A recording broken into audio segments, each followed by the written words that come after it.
En dehors des compétitions sportives et culturelles, une panoplie de possibilités offertes aux participants de manière à ce qu'ils découvrent la Côte d'Ivoire chantante, la Côte d'Ivoire militante, la Côte d'Ivoire travailleuse, mais la Côte d'Ivoire qui sait aussi respirer l'air du temps.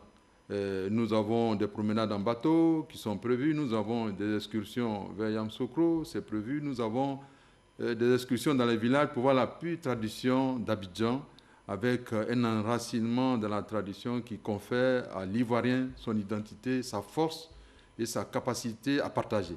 L'impact est énorme, je puis vous assurer, parce que quand on regarde l'organisation de l'Euro 2016 à Paris, après qu'il y a eu des difficultés en matière sécuritaire, nos frères français ont mis vraiment le maximum de sécurité.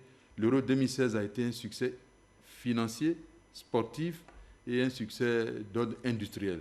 La Côte d'Ivoire attend de ces Jeux des retombées énormes pour les transports, pour l'agriculture, pour la restauration, pour les services, pour les médias, pour la jeunesse. Et une des retombées qu'on ne pourra jamais mesurer, c'est la capacité à nouer des amitiés avec tous les amis qui viennent des pays du monde. Ça, c'est une richesse qu'on ne peut pas mesurer parce qu'elle est immatérielle, mais elle est longue en durée. Et la Côte d'Ivoire sera présente pratiquement dans toutes les disciplines.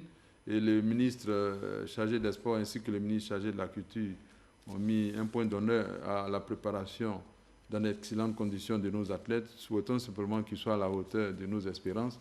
Et c'est là le plus grand vœu que nous pouvons émettre.